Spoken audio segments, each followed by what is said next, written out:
बेबस पिता और एक बेटे का धोखा। अब आगे की कहानी। आंगन के एक कोने में एक कब्र देखकर मेरे पैरों तले से जमीन खिसक गई थी, जिसकी मिट्टी गिरी हुई थी। घर में कोई और मौजूद नहीं था। वीरानी का राज था। बड़े मियाँ की चारपाई भी उस कब्र के बाईं तरफ बिछी हुई थी। करीब ही मिट्टी का घड़ा रखा हुआ था और उस पर स्टील का गिलास जो उल्टा रखा था। बड़े मियाँ सबसे पहले उस कब्र पर गए। नूरी, देखो तो सही कौन आया है। अरे, तुमको तो बताया था कि बिटिया आने की जिद कर रही है। बहाने बनाकर तुम लोगों के बारे में पूछती रहती है, इसीलिए इस बार साथ ले आया। मेरे कदम तो यह सब देखकर वहीं जम गए थे।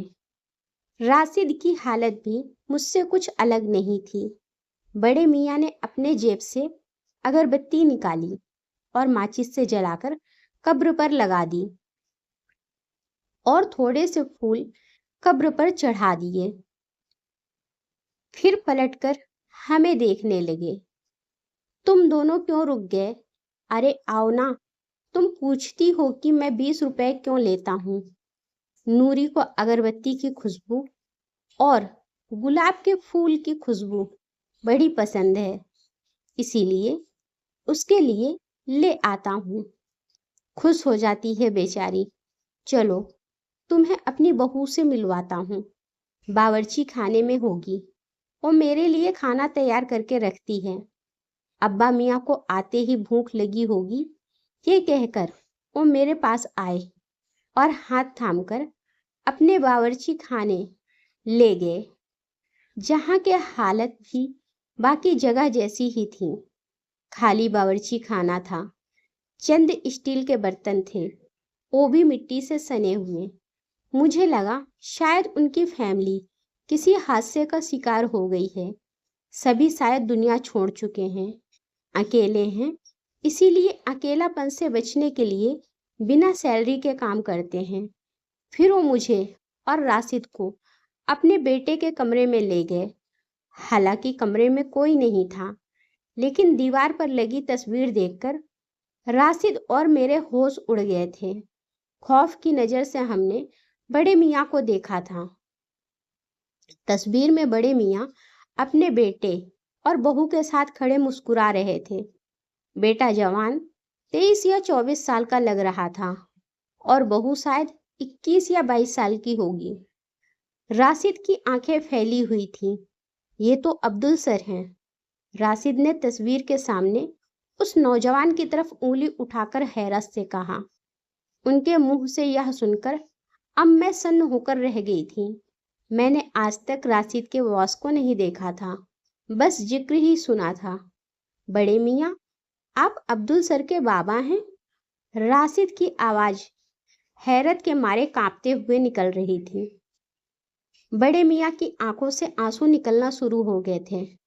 बड़े मियाँ ने बोला, नहीं बेटा, मैं तो उसका नौकर हूँ। अब वो फूट फूट कर रोने लगे थे। राशिद ने आगे बढ़कर उन्हें गले से लगा लिया। अब वो राशिद के गले लगकर फूट फूट कर रो रहे थे। मेरी आंखें ये सब देखकर पथरा सी गई थी। मेरा घर बार, मेरा सब कुछ बर्बाद हो गया है बेटा। मैं तो आज तक ये नहीं समझ पाया कि मेरा कसूर क्या था। मैंने तो हमेशा अपने माँ बाप की सेवा की थी। बेटे की अच्छी परवरिश की खातिर, उसे अच्छी शिक्षा दिलवाने की खातिर खुद की नींद चैन सब हराम कर लिए थे। शुरू से ही इमरान साहब के घर नौकर था। उस वक्त मुझे रोज के 10 रुपए मिलते थे। उससे मेरा घर अच्छा चल रहा था। सुबह से रात 8 बजे तक की ड्यूटी थी। अब्दुल छोटा था। मेरी बीवी अपना पूरा दिन मेरे माँ बाप की सेवा में गुजार देती थी। कभी इतनी हिम्मत भी नहीं कर पाई कि मेरी माँ के किसी काम को इनकार कर दे या मेरे बाप को आंख उठाकर देखती। बस सिर झुकाए दिन रात सास ससुर की सेवा में गुजार दिए। मैं 9 बजे तक घर लौटता था, अपने बाबा की टांगे दबाकर। माँ की दिल की बातें सुनने के बाद बीवी के पास जाने की बारी आती थी, बस वही 1-2 घंटे की हमारी अपनी जिंदगी थी। हम हंसते थे, बातें करते थे। अब्दुल के जन्म होने के बाद हमने खुद को पूरी तरह से बदल लिया था। हमने सोचा कि हम तो अनपढ़ हैं, इसीलिए लोगों की नौकरी करके उनके जूठे खाने पर मजबूर हैं। बेटा पढ़ लिख जाएगा तो हमारे भी दिन बदल जाएंगे। वक्त आगे बढ़ता रहा। मेरे माँ बाप भी एक के बाद एक दुनिया से चले गए। कब नूरी ने अम्मा की जगह ले ली, कभी खबर भी ना हुई, और हम दोनों कब बुढ़ापे की दहलीज पर पहुंच गए, पता ही नहीं चला। अब्दुल अब नौकरी पर लग चुका था। मैंने अपने सेठ इमरान साहब से कहकर अब्दुल की उनके ऑफिस में नौकरी लगवा दी।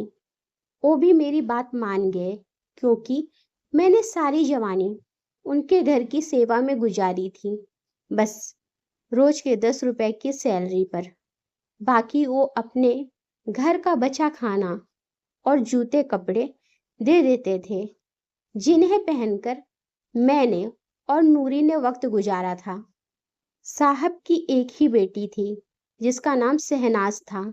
वह भी इकलौती, इसीलिए घमंडी और बदतमीज थी।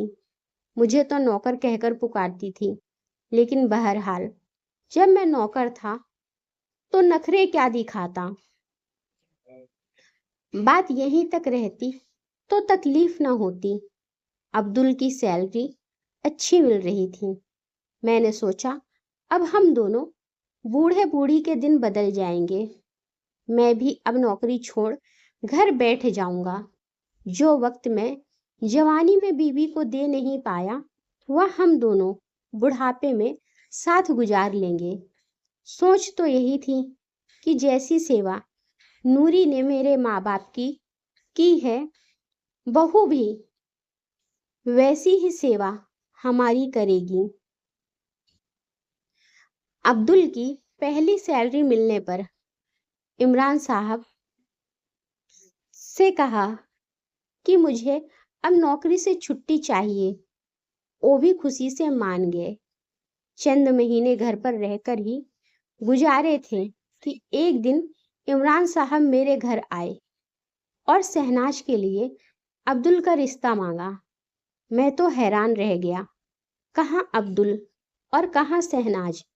अब्दुल खूबसूरत था और मेहनती भी था। इमरान साहब को और क्या चाहिए था। सारी जिंदगी मेरी तो गुलामी में निकल गई थी, अब उन्हें अब्दुल की गुलामी चाहिए थी। नादान बेटी अगर किसी दूसरे घर विदा होकर जाती तो 4 दिन न रह पाती, इसीलिए अब्दुल को फंसा लिया। और मेरा बेटा भी दौलत देखकर हवा में उड़ने लगा। मेरे लाख समझाने पर भी उससे शादी करने पर वो डटा रहा। बहरहाल मुझे ही आखिर में बेटे की ख्वाहिश के सामने सर झुकाना पड़ा। शहनाज चंद दिन ही हमारे घर की जीनत बनी और फिर अब्दुल को भी अपने साथ ले गई। नूरी बहुत दुखी हुई थी, लेकिन मैंने उसे समझाया कि बेटे की भी अपनी जिंदगी है, उसे गुजारने दो। वो कहने लगी कि मैंने भी तो अपनी जवानी अपनी ख्वाहिशों पर मिट्टी डालकर अब्दुल की ख्वाहिशों को पूरा करने में उम्र गुजार दी, क्या ये दिन देखने के लिए? मैंने कहा वो हमारा फर्ज था। वो रोने लगी, कहने लगी उसका कोई फर्ज नहीं है। मैंने उसे बहुत बहलाया, लेकिन वो बीमार रहने लगी थी। अब्दुल पहले तो हफ्ते में एक बार चेहरा भी दिखा जाता था, घर के खर्च के लिए पैसे भी दे जाता था, लेकिन फिर उसका आना जाना कम हो गया। मैंने जब देखा कि बेटा अब खर्च भी नहीं देता, तो किसी और घर में नौकरी कर ली। नूरी की जवानी भी मेरा इंतजार करते करते गुजरी थी और बुढ़ापा भी इंतजार में ही गुजर गया। मुझे अगर जरा देर हो जाती तो दरवाजे की दहलीज पर खड़ी मेरा इंतजार करती रहती थी, और यही इंतजार उसका एक दिन कब्र में बदल गया। मुझे अपनी नूरी से बड़ा प्यार था, इसीलिए मैंने नूरी को कहीं नहीं जाने दिया और यहीं इसी आंगन की जमीन में दफना दिया। अब्दुल मुझे जबरदस्ती अपने साथ ले गया। मैं दिन वहां गुजारता था, लेकिन रात को मुझे लगता था कि नूरी अकेली है, इसीलिए वापस घर पर ही रात गुजारता था। अब्दुल ने कभी मुझे अपना बाप समझा ही नहीं। आज तक मुझे नौकर कहकर पुकारता है। मेरे बेटे के भी बच्चे भी अपने माँ के नक्शे कदम पर चल निकले हैं, इसीलिए मेरी हैसियत उस घर में वही है जो पहले होती थी।